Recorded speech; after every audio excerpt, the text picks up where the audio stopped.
Hello बच्चों।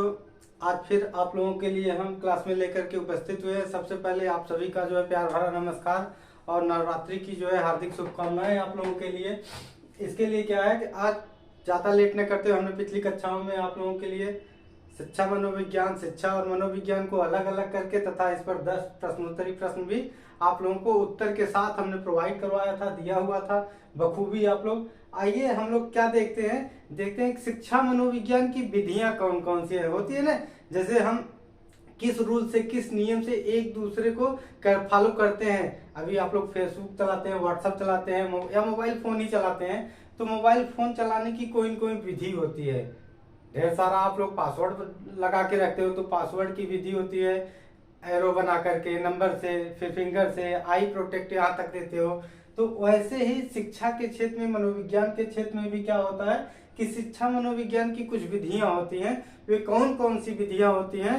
वैसे तो मुख्य रूप से जो है क्या मानी जाती है, तीन। शिक्षा मनोविज्ञान की कितनी विधियां होती हैं? मुख्य रूप से शिक्षा मनोविज्ञान की बच्चों तीन ही विधियां होती हैं। कितनी विधियां होती हैं? तीन विधियां होती हैं। नंबर एक में कौन सी विधि होती है? सबसे पहली बात, नंबर एक में निरीक्षण विधि। क्या होती है? निरीक्षण विधि। क्या? निरीक्षण विधि। दूसरा क्या है? दूसरा हमारा प्रयोगात्मक विधि। क्या? प्रयोगात्मक विधि। और तीसरा हमारा क्या होता है? तीसरी विधि है विवरणात्मक विधि। क्या? जिसमें हम विवरण देते हैं। क्या? ये शिक्षा मनोविज्ञान की तीन मुख्य विधियां होती हैं। इन तीन मुख्य विधियों में जो है हमारा क्या आता है, इन्हीं तीन मुख्य विधियों में कुछ अन्य विधियां भी सम्मिलित रहती हैं। जैसे हम निरीक्षण विधि को जो है इंग्लिश में क्या कहते हैं? Observation method. क्या? ऑब्जर्वेशन मेथड कहते हैं। अब हम किसी को ऑब्जर्व कर रहे हैं, हम किसी का निरीक्षण कर रहे हैं। निरीक्षण दो प्रकार से होता है। कितने प्रकार से होता है? दो प्रकार से। आइए हम यहाँ देखते हैं दोनों प्रकार क्या है। एक तो होता है कि अंतरदर्शन विधि। क्या? अंतरदर्शन विधि। और दूसरी विधि कौन सी है? निरीक्षण कितने प्रकार की होती है? ये दो प्रकार की होती है। नंबर एक अंतरदर्शन, नंबर दो जो है बहिर्दर्शन विधि। क्या होता है? बहिर्दर्शन विधि। बात समझ में आ रही होगी। शिक्षा मनोविज्ञान की कितनी मुख्य रूप से तीन विधियां होती है। वैसे बहुत सारी विधियां बनी है, लेकिन बहुत सारी विधियों को नहीं पढ़ना है। अगर ऐसे प्रश्न पूछता है शिक्षा मनोविज्ञान की मुख्य रूप से कौन कौन सी विधियां हैं, तो मुख्य रूप से तीन विधि हैं। नंबर एक निरीक्षण विधि, प्रयोगात्मक विधि और विवरणात्मक विधि। कभी कभी मिलान करने के लिए दे देगा, या इसमें से सही कौन सा है, तो उसको तीन सही दिया रहेगा, एक गलत दिया रहेगा, गलत को छापना होगा, या तीन गलत एक सही होगा, सही को छापना होगा। तो इसमें निरीक्षण विधि भी दो प्रकार की होती है। नंबर एक अंतरदर्शन विधि, नंबर दो बहिर्दर्शन विधि होती है। टेबल के माध्यम से आप लोगों को बताते हैं। पहले इसको बतला लेते हैं, तब फिर विवरणात्मक विधि पर चलते हैं। अंतरदर्शन विधि, ठीक। अंतरदर्शन विधि के बारे में बात करते हैं। यह क्या होती है? सबसे नंबर एक बात इसमें, यह सबसे प्राचीन विधि होती है। क्या? सबसे प्राचीन विधि है। नंबर एक बात, यह क्या है बेटा? अंतरदर्शन विधि सबसे प्राचीन विधि है। यह क्या करती है? सबसे प्राचीन विधि होने पर, सबसे प्राचीन विधि होने के साथ साथ नंबर दो, यह क्या करती है? आत्मनिरीक्षण विधि। क्या? आत्मनिरीक्षण विधि भी मानी जाती है। सीधा सीधा पूछ लेता है, आत्मनिरीक्षण विधि किसके अंतर्गत आता है? आत्मनिरीक्षण विधि अंतरदर्शन विधि के अंतर्गत आता है। सबसे प्राचीन विधि है और यह क्या है? आत्मनिरीक्षण विधि है। थोड़ा सा यहाँ इरेज करके चलते हैं। बहिर्दर्शन विधि को बाद में लेते हैं, स्पेस देना पड़ता है, लिख लिख करके यहाँ आप लोगों को बताते हैं। तो यह क्या है कि इसके अंतरदर्शन विधि के जो है संरचनावाद में आता है। किसमें आता है? संरचनावाद। बिल्कुल फैक्ट समझिएगा, ये फैक्ट है, थ्योरेटिकल नहीं। एक एक प्रश्न का जो है फैक्ट। अंतरदर्शन विधि किसके अंतर्गत आता है? एक प्रकार से संरचनावाद के। आप संरचनावादी कौन मनोवैज्ञानिक है? William wound. कौन? वुंड महोदय हैं। और इनके चेले थे कौन? टीचनर। वुंड के चेले कौन थे? टीचनर, कभी कभी वुंड न दे करके टीचनर पूछ लेता है संरचनावाद में। तो विलियम वुंड थे संरचनावादी और उनके शिष्य कौन, टीचनर ने मिलकर के अंतरदर्शन विधि का जन्मदाता माने जाते हैं या प्रयोगकर्ता माने जाते हैं। सबसे पहले इन्हीं लोगों ने इस चीज के बारे में अपनी व्याख्या दी हुई थी। दूसरी बात इसमें क्या आता है कि यह क्या, दूसरी बात यह क्या करता है, यह चेतन अनुभूतियों, चेतन अनुभूति, ठीक, यह चेतन अनुभूतियों का अध्ययन करता है। किसका अध्ययन करता है, चेतन अनुभूतियों का अध्ययन करता है। अब चेतन अनुभूतियों का अध्ययन करने के साथ साथ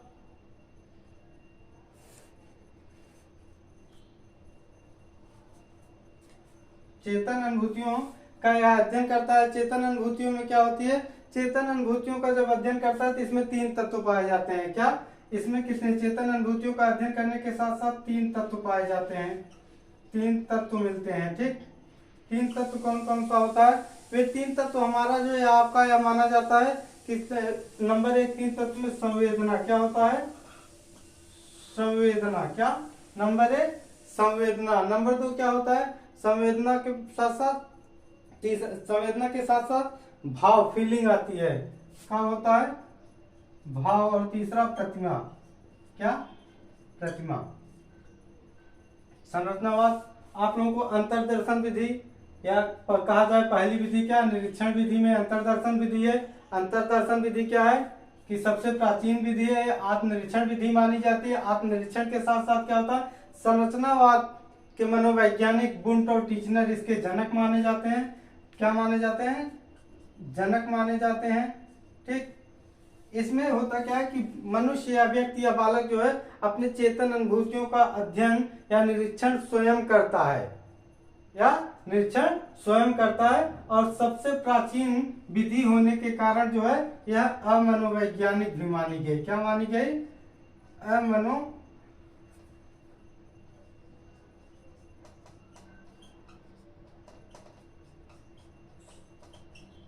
अमनोवैज्ञानिक विधि भी मानी गई है।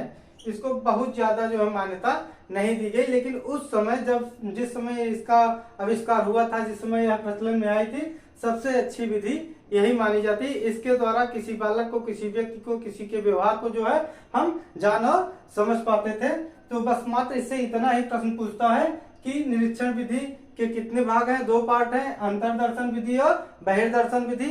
अंतरदर्शन विधि के बारे में यह सबसे प्राचीन विधि होती है, आप निरीक्षण विधि के नाम से भी जानते हैं। इसको संरचनावादी मनोवैज्ञानिक इसके जनक हैं। उसमें कौन कौन, वुंट और टीचनर हैं। कौन, वुंट और टीचनर हैं। चेतन अनुभूतियों का इसमें जो है अध्ययन किया जाता है। क्या किया जाता है, चेतन अनुभूतियों का अध्ययन किया जाता है। और इसमें कितने तत्व पाए जाते हैं, 3 तत्व पाए जाते हैं। एक तो संवेदना पाई जाती है, दूसरा भाव, और तीसरा प्रतिमा पाई जाती है। अब संवेदना, भाव और प्रतिमा होता क्या है कि इसमें जैसे हम चेतन अनुभूतियां आती कहां से, जैसे क्या, किसी मृतक के शरीर को देख करके, क्या, किसी मृतक के शरीर को देख करके, तो हमारे अंदर जो है उसके प्रति संवेदना तथा भाव और प्रतिमा तीनों चीजें जो है सम्मिलित होती हैं, तीनों चीजें उपस्थित होती है। वही जो तीनों चीजें चेतन, भाव और प्रतिमा उपस्थित होती है किसी मृतक के शरीर को देख करके, वही क्या मानी जाती है, अंतरदर्शन विधि मानी जाती है। कि हम किस प्रकार की मतलब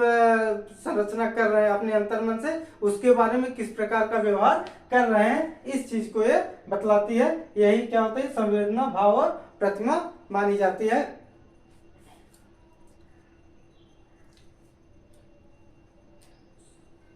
अगला लेके चलते हैं। अगला क्या है, अगला हमारा आता है इसमें बहिर्दर्शन विधि। क्या आता है, क्या, इसको मिटाते हैं। दूसरा हमारा क्या, अंतरदर्शन विधि। और दूसरे में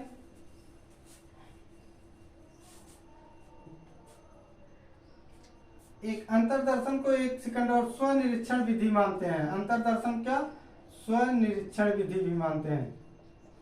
स्वनिरीक्षण विधि या स्वमूल्यांकन विधि, इसमें स्वयं का अपने आप का निरीक्षण, अपने आप का मूल्यांकन स्वयं किया जाता है। किसी कार्य व्यवहार को हम अपने आप से स्वयं का निरीक्षण करते हैं। कभी कभी क्रोध में आ जाते हैं, क्रोध में आकर के हमने क्या अपनी चेतना या अपने चेतन अवस्था में क्या हमने सही किया है, क्या गलत किया है, इस चीज का आकलन, इस चीज का परीक्षण हम स्वयं करते हैं कि मेरा क्या क्रोध में आने से क्या नुकसान हुआ है और क्या नुकसान नहीं हुआ है, इसका निरीक्षण होता है। उसी चीज को जानने के लिए हम इसको अंतर्दर्शन विधि को क्या स्वनिरीक्षण विधि भी मानते हैं। एक प्रश्न यह भी आता है। अब दूसरा लेकर के